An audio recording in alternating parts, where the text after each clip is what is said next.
సర్వజగద్రక్షకుడు యేసుక్రీస్తు నామములో మీ అందరికీ శుభాభివందనాలు తెలియజేస్తున్నాను.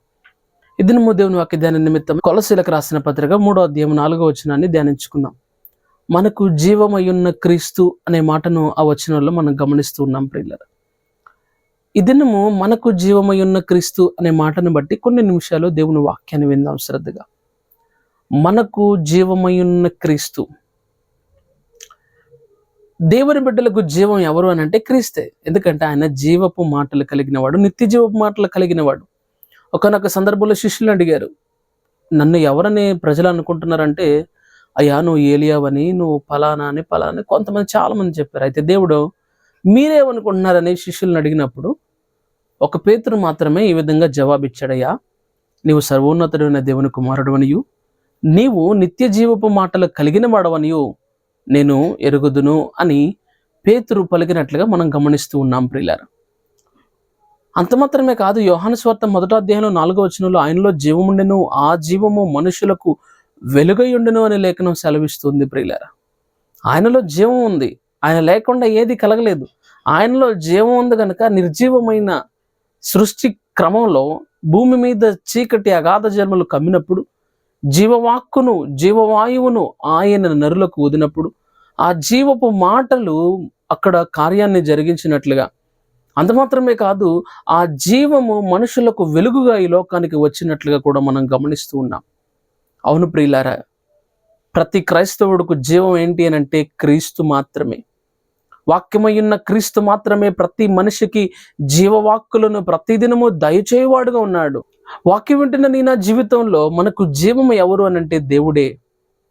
ఆ దేవుని యొక్క జీవ వాక్కులను ప్రతిదినం వినడం బట్టి మనుషుడు రొట్టె వలన మాత్రమే కాదు, దేవుని నోట నుండి వచ్చు ప్రతి మాట వలన.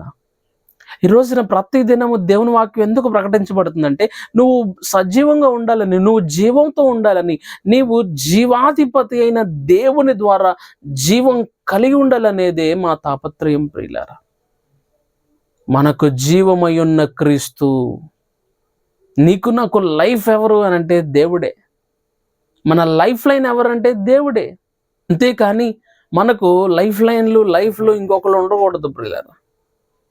కాబట్టి వాక్యం వింటున్న నీ నా జీవితంలో మన దేవుడు మనకు జీవమై ఉన్నాడు. ఆయన జీవమిచ్చేవాడు, ఆయన జీవాధిపతి, ఆయన నిత్య జీవ ప్రదాత.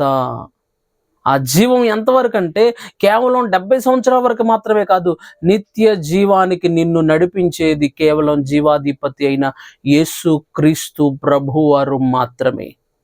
నువ్వు చేసే మంచి పనులు, దాన ధర్మాల్లో, పుణ్యకార్యాల్లో, యజ్ఞయాగాలో, జపతపాలో, నోములు, వ్రతాల్లో కాదు నీకు నిత్య జీవాన్ని ఇచ్చేవి.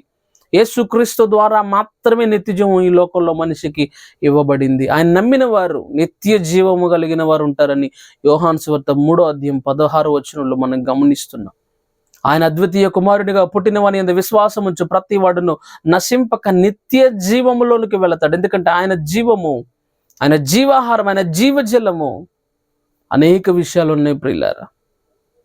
మనకు జీవమైన యేసుక్రీస్తుని ఆశ్రయిద్దాం. అప్పుడు నిత్య జీవపు హక్కుదారులుగా, నిత్య జీవ ప్రదాత అనుగ్రహించే నిత్య జీవానికి అర్హులుగా, హక్కుదారులుగా దేవుడు మనల్ని నడిపించునుగాక. ప్రార్థన. పరిశుద్ధాత్మ దేవునికి వందనాలు. అవును నాయన, ఎందరూ ప్రతిదినము ఈ మాటల ద్వారా దీవించబడుతూ ఉన్నారు, ఎందరూ ప్రతిదినము ఈ వాక్యం ద్వారా ఆదరించబడుతూ ఉన్నారు, వారందరికీ నిత్య జీవాన్ని అనుగ్రహించి ప్రతిదినము వాక్యము ద్వారా జీవ వాయువును వారిలో ఉంచి వాక్యము ద్వారా జీవించగలిగిన కృపను దయచేయమని యేసుక్రీస్తు నామమున అడిగి వేడుకుంటున్నాను తండ్రి. ఆమేన్.